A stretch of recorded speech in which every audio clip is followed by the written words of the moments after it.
All right, guys, I came a little bit earlier to my showing today to kind of walk you through what we do as realtors when we're helping buyers to ensure that the house that they're looking at doesn't come with any surprises prior to your inspection. Because one of the worst things you can do is spend $800, $900 on inspections only to find out that there's a big major thing that cannot be addressed and the house cannot close. So before you waste all that time and money, this is what your realtor should be doing when they're walking you through a house.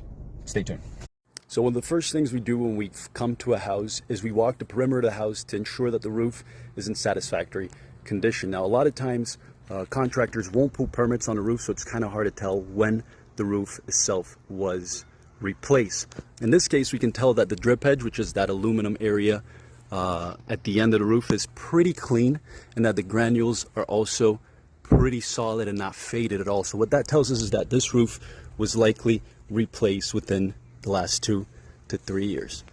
Now, while you're going around the house looking at the roof, you want to make sure that you look at the rear and side elevation walls as well, because what happens from time to time is you'll get settlement cracks within the wall. Now, this house was restuccoed and repainted a few years back, but sometimes you can kind of still see the indentations on the wall that are signs of settlement cracks. Settlement cracks are totally common here in Florida. What you want to look out for is if they're a 1/4 inch or bigger. At that point, it could mean that there are some foundation issues to look out for.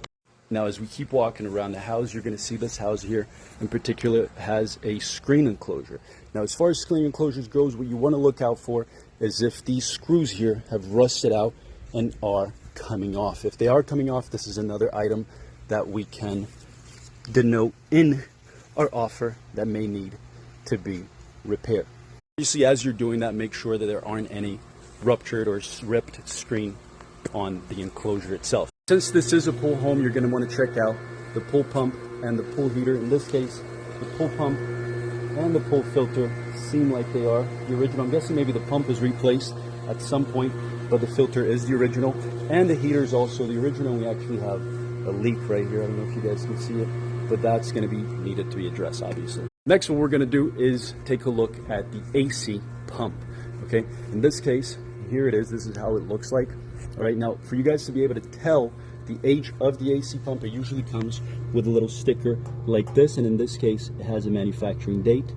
It's 2023. A lot of times they don't have that. So what I suggest you do is either look at the permits to see when they were installed, or take a quick picture of it, send it to me, and by the codes, the barcodes that they have on there, I should be able to tell you exactly when that unit was manufactured. All right, so next we're going to take a look at the house itself. This is a part of the showing where you're going to use almost all your senses. You're going to use your touch, your smell, your hearing, and your sight as well. I have yet to use taste, but if your realtor decides that he wants to lick stuff to tell you what's wrong with it, more power to him. So as you're walking the house, make sure you're actually breathing and taking in what that's telling you, right? So if you smell cigarettes, it's likely that people used to smoke here. If you smell dogs, it's likely that the house had dogs. If you smell mold, it is likely that there's some leak that needs to be addressed. All right, now, as you're taking all that smell in, what I want you to do is I want you to scan the ceilings, paying close attention to the corners and the peak of the ceiling itself, because that's where typically water tends to accumulate, and that's where discoloration is going to show, giving us potentially a sign that there may be a roof leak. All right, now that we're done with the ceiling and we know there aren't any issues, I want you guys to go ahead and look down. All right, in this case, we have carpet. Make sure you look at the corners, because that's typically where you're going to find termite droppings or cockroaches or little bugs. And that's typically where water is going to settle if there is a leak within the walls. All right, next what we're going to do is we're going to walk through the kitchen. In the kitchen, you want to look out for certain things as well. Make sure there are no leaks on the floor. Make sure there are no leaks in the ceiling. You're going to want to go to the kitchen sink. You're going to want to turn it on to ensure that there's no sign of dripping. You're going to turn on the garbage disposal to see if it works. In this case, does not work, so we're going to have to address that. We're going to turn on the washer machine to make sure it's running properly, the stove and oven to make sure they're running properly, the microwave to make sure they're running properly, and making sure that the fridge is actually working, that it dispenses ice and it dispenses water. All right, so once we're done through the kitchen, natural progression takes us to the laundry room. Same thing with the laundry room. You want to make sure that the appliances are actually working and there's no signs of water leakage anywhere. All right, now that we got through the laundry room, it takes us to the garage, which is actually one of the most important parts of your house because this is where most of your big ticket items are going to be stored. You're talking about your electric panel, water heater, your AC, your garage opener. These are big ticket items that can cost you potentially thousands of dollars. So you're going to want to do the same thing. You're going to want to scan the perimeter of the roof. You're going to want to check your electric panel. You want to look at the manufacturer to make sure that it is the manufacturer that allows for insurance coverage. You're going to want to take a look at your water heater. In this case, this water heater, you can tell by the serial number that it was made in 2003, so that's something we're going to have to address. And then you're going to want to take a look at your AC unit. This, in this case, was built also in 2003, so it's another thing we have to address. Another common thing that happens is the drain pipe of the AC unit tends to leak and cause water damage here, which happened in this place.